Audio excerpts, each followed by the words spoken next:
Many trees were planted along the roadside, forming a long, continuous row.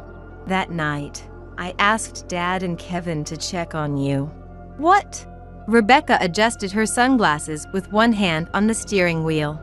The reflection of the sun on the lake's surface was blinding, so I stopped looking ahead and gazed at Rebecca's profile. I used to talk to Rebecca almost every day. I also talked to Rebecca on the phone that night, but I don't remember what we talked about. But I'm sure I must have expressed my frustration with my current life. Life with him was reaching its limit. Matthew had grown to a point where I couldn't control him on my own. If Matthew continues to grow like this, he might become irredeemable.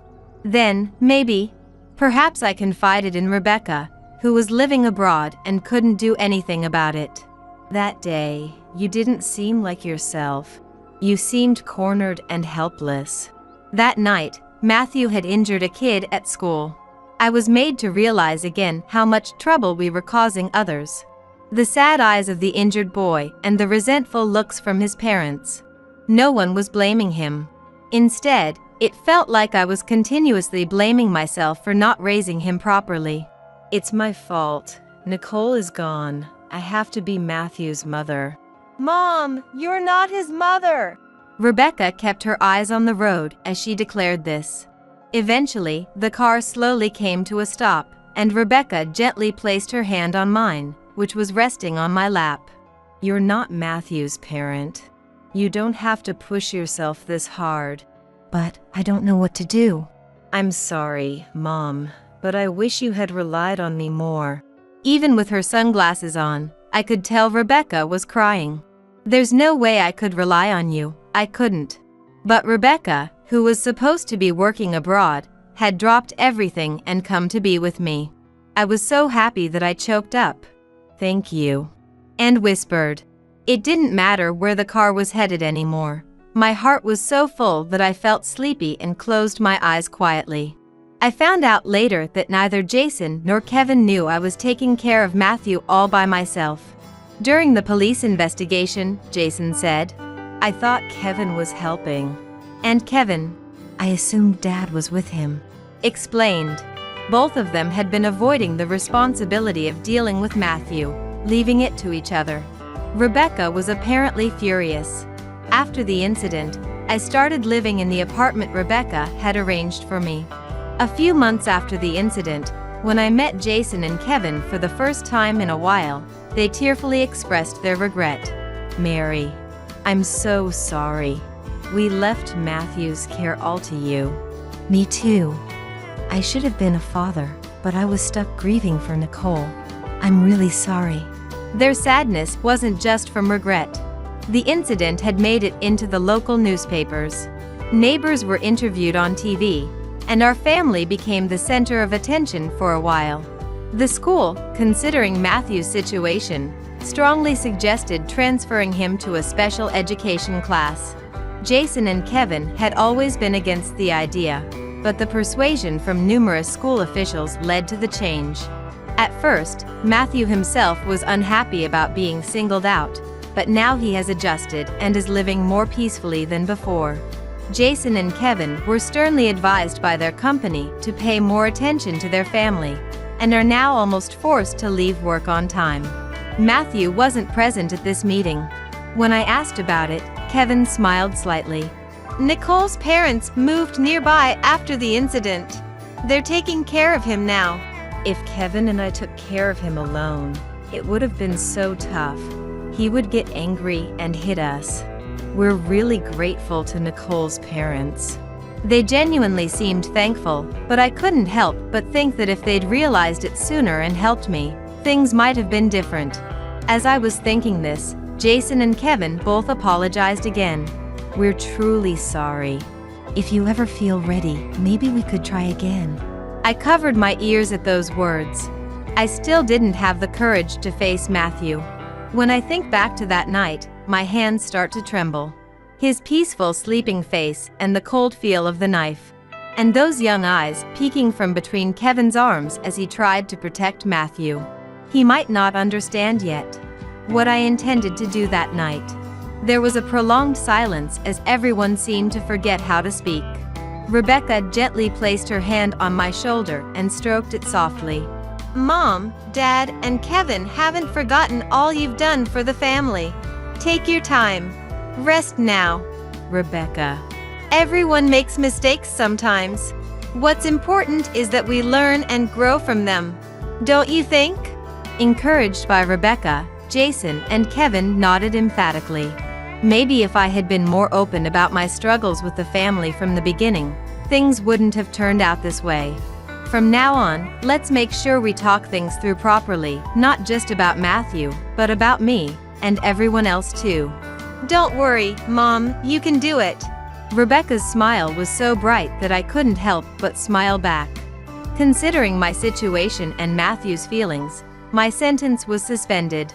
Sometimes, I cook. When they were young, Rebecca and Kevin loved my fried chicken and ate lots of it. The fried chicken, passed through Rebecca, reached Matthew, who was overjoyed to eat it.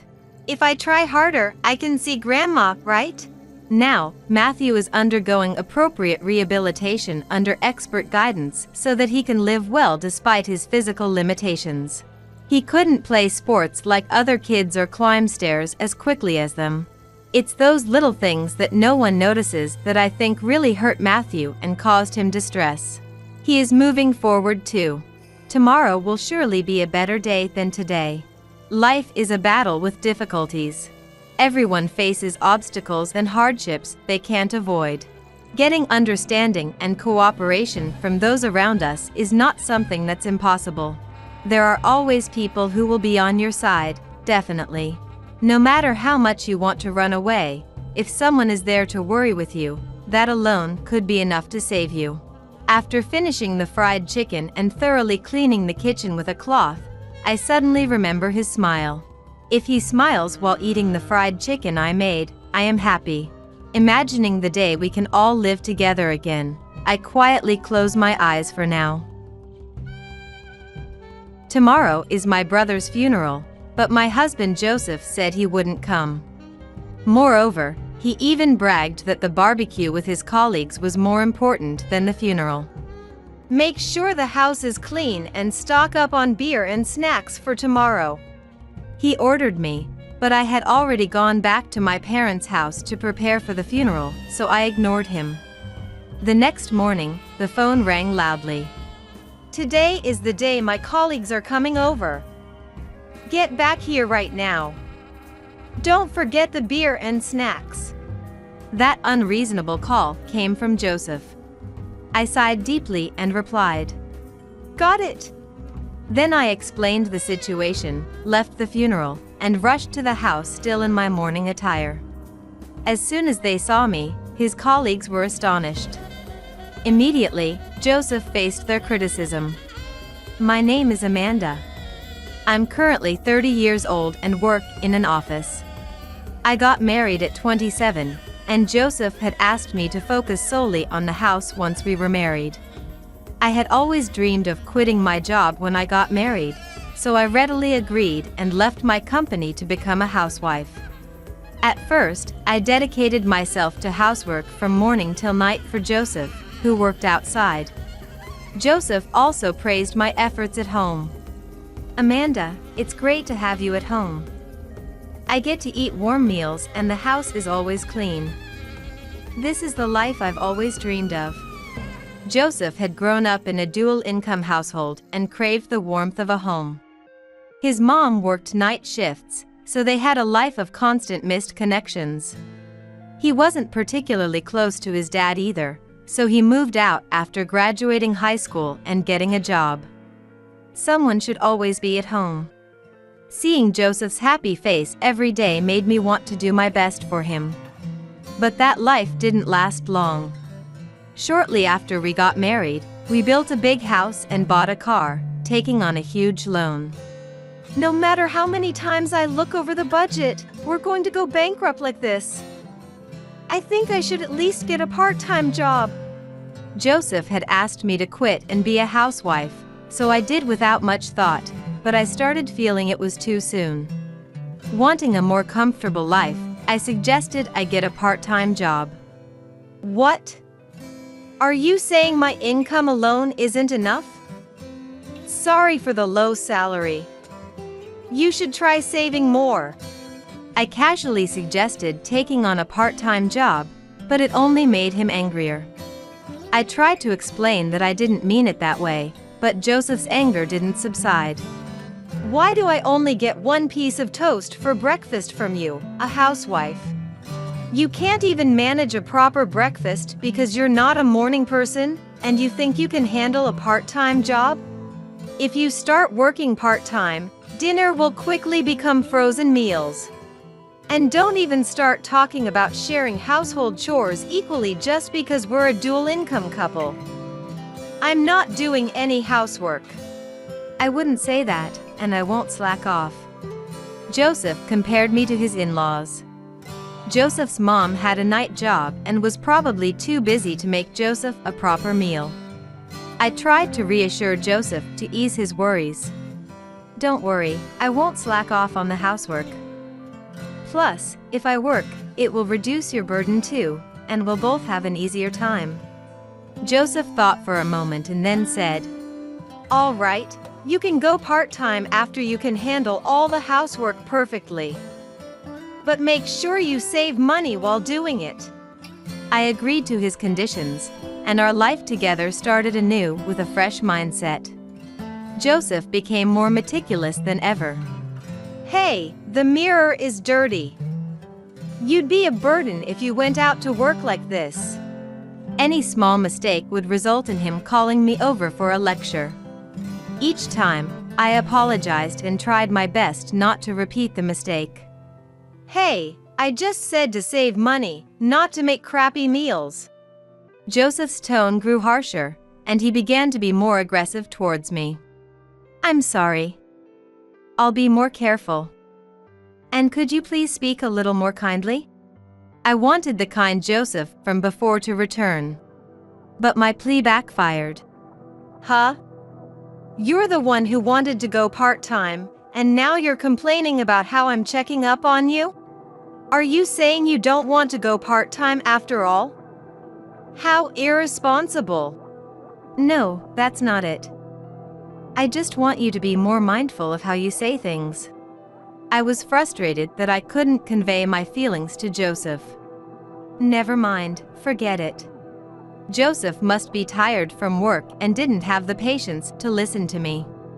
I decided to talk about it again another day. If you have something to say, just say it clearly. Don't talk about wanting to work and then behave like a spoiled kid. Joseph scratched his head and ordered. Anyway, we're out of beer. Go buy 3 more bottles. The supermarket should still be open. Wait, we agreed on 1 bottle a day. If I buy more now, we won't be saving any money. I was in charge of managing the household finances and thought we couldn't afford to buy that much beer. Joseph became visibly upset. Huh? Are you saying we can't afford it because my earnings are too low? You just need to get better at saving money. As he pushed me out the door, urging me to hurry and buy the beer, I reluctantly decided to go to the supermarket. From that point on, Joseph seemed to believe that if he ordered me around in a commanding tone, I would obey without question, and his demeanor became increasingly harsh. Hey! He eventually stopped calling me by my name altogether. He probably forgot that I had started working part-time, keeping track of my paychecks.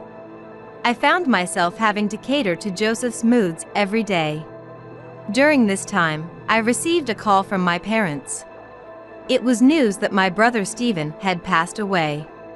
No way! Stephen?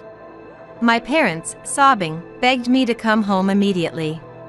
Since it was the middle of the day on a weekday, I called Joseph, but he didn't answer because he was at work.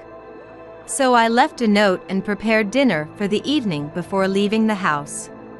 When I arrived at the hospital they had mentioned, I rushed to my parents' side and saw Stephen resting peacefully on the bed. In that moment, tears streamed down my face. The reality of Stephen's death hit me all at once, and I cried with my parents. Soon after, we met with the funeral director and began making arrangements for Stephen's wake and funeral. As night fell, we decided to return to my parents' house to rest and prepare for the funeral the next day. When I went back to my room to rest and checked my mobile phone, I found numerous missed calls from Joseph. Joseph had known Stephen, and I was sure he was in disbelief. I assumed Joseph would attend the funeral, so I prepared the details and called him back. "Hello, Joseph? Did you see the note I left?" I spoke in a voice meant to offer comfort, expecting him to be either shocked or crying. To my surprise, he was furious. "Hey! What's that all about?" I thought he was turning his grief into anger, trying to cope. I gently responded, "Yes, I know it's sudden and shocking. I'm still trying to process it all myself." Before I could finish, Joseph interrupted me. "What do you mean, you'll be gone for 2 or 3 days? You better come home every day to do the chores." "What?" I was stunned by his words. Despite my disbelief and being overwhelmed by Stephen's death, I told Joseph he must come and then ended the call. However, Joseph did not attend the wake. To avoid worrying my parents, I lied and said Joseph was busy but would come to the funeral. Yet, after the wake, he called and said something outrageous. "Tomorrow, I promised my coworkers we'd have a barbecue in the afternoon.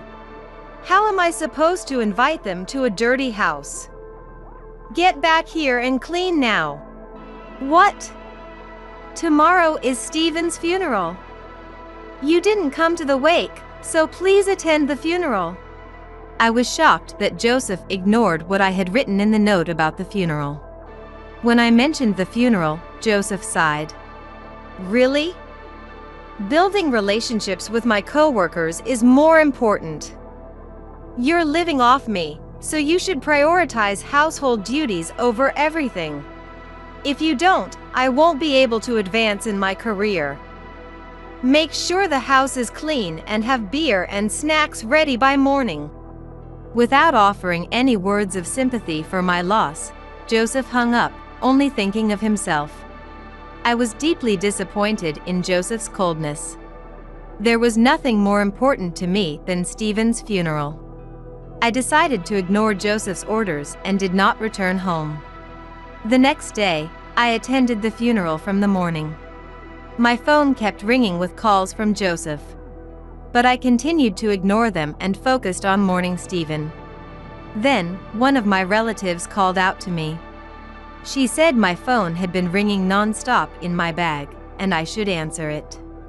Everyone else chimed in, urging me to pick up the call. So, reluctantly, I answered the phone. Right away, Joseph started yelling. "Hey! What are you doing? Today's the day your coworkers are coming over." "I know, but I'm at a funeral right now. Can you handle it yourself?" I pleaded with Joseph to take care of it himself. But he wouldn't listen and insisted that I handle it. I couldn't understand why I should prioritize house chores over the funeral. It made no sense to me. "Forget the funeral and come home now to prepare the snacks. And don't forget to buy beer." This argument would continue until I finally agreed. Sighing in frustration, I agreed. "All right." Then, with a voice full of exasperation, Joseph said, "For heaven's sake, I've got coworkers waiting here. You should have just said that from the beginning." He hung up the phone. His tone made it seem like I was the one being unreasonable, and his selfishness infuriated me. But I pushed my frustration aside and returned to the funeral. I saw that the preparations for the cremation were starting. The staff mentioned it would take about 2 hours, giving me some time. I decided to use this time to rush over to Joseph. "Sorry, Mom. I have to go to Joseph's place for a bit. I'll be right back." She asked me what the urgent matter was. I didn't lie and told her the truth. Joseph is having a barbecue with his coworkers and told me to get beer and snacks. I asked him to go himself, but he wouldn't listen. I told him Stephen's funeral is more important, but he said this barbecue is. Mom was furious, and Dad, who was listening next to her, was also angry. Amanda, is that true? Dad asked.